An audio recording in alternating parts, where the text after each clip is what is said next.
Allora, allora, allora. C'è stata una partita, quella delle due squadre in campo, che mi è piaciuta tantissimo. Giocata con intensità, ci sono state anche situazioni da una parte e dall'altra, e la partita comunque che tesa anche per il carico emotivo dell'allenatore che ritornava a Bergamo e dell'entrante che comunque ci teneva a fare bella figura. C'è tanti presupposti, tanti ingredienti che poi hanno dato sapore, condimento al match. E poi c'è stata una telecronaca, non me ne voglia il telecronista, che non conosco, mi scuso anticipatamente, però mi trovo schifato, eh. Forse so eccessivo, ma schifato perché noi in Italia dobbiamo migliorare.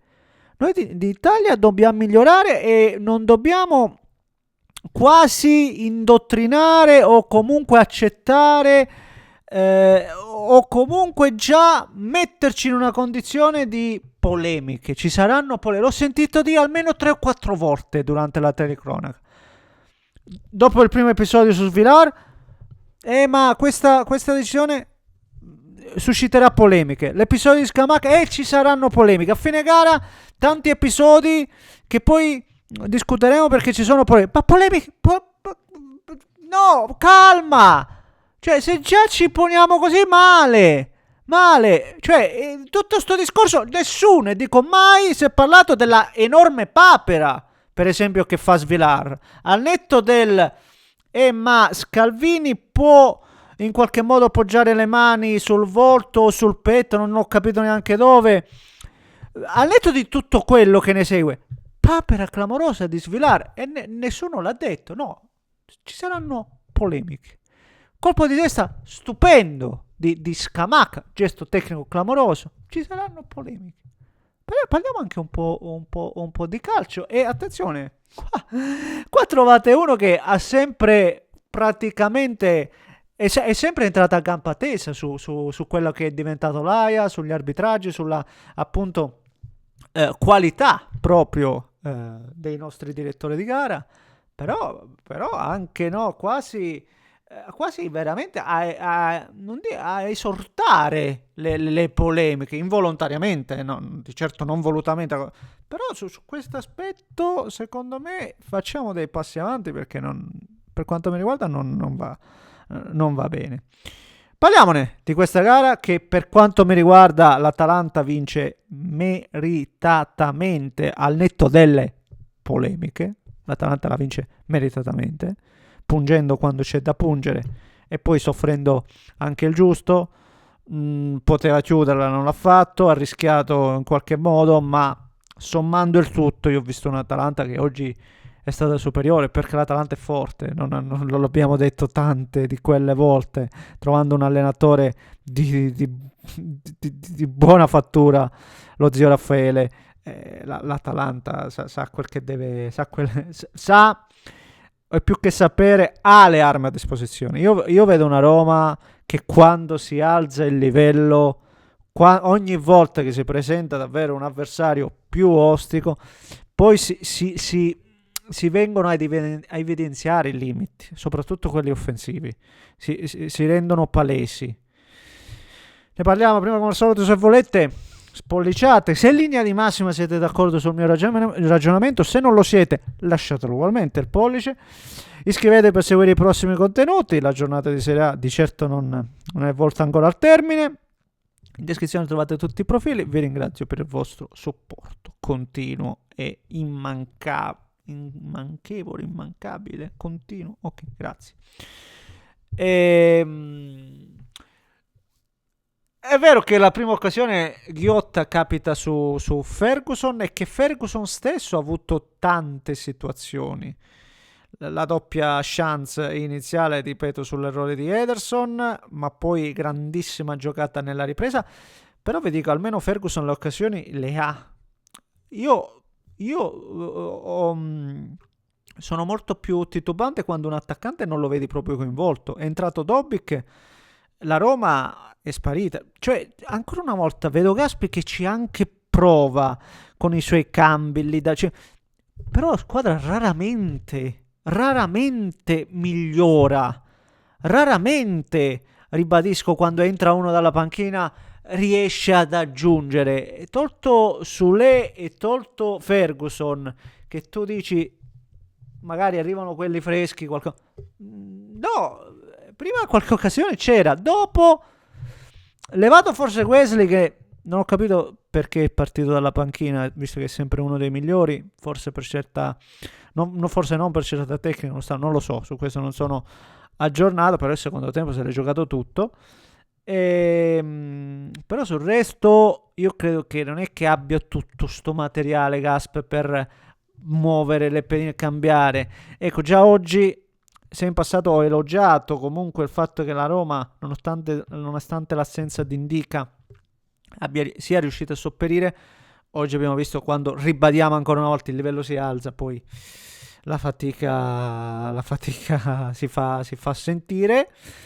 E ripetiamo ancora una volta, io sugli episodi non sono così polemico come magari lo sono alcuni tifosi, che i tifosi ci trovano gusto a polemizzare. Proprio per questo facevo quel discorso iniziale, non già poniamoci in quasi ci poniamo già sulla difensiva, ci poniamo già porgendo il fianco.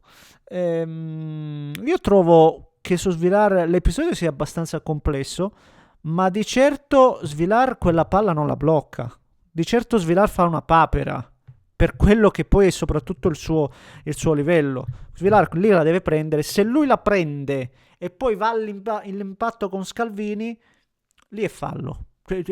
Nonostante sia Svilar che va a cadere all'indietro, lì è fallo, perché si dà sempre vantaggio al portiere, carica, ma lì non c'è carica. Un altro paio di maniche, puoi vedere un po' se Scalvini la prende o meno in qualche modo col braccio, se Scalvini appoggia troppo su Svilar, cosa si valuta in quel caso? Ditemelo voi, io non sono arbitro, non so cosa è giusto o sbagliato, ma in linea di massima da esterno per me più gol che no, per me. Così come sul discorso di Scamacca, lì c'è proprio zero da polemizzare, perché lì ho sentito quasi tutti dire no ai gol. Io dico cosa dice il regolamento, perché lì è molto semplice in realtà, perché Scamacca sì, parte da una posizione di fuorigioco, mentre la tocca, se non sbaglio era Hermoso.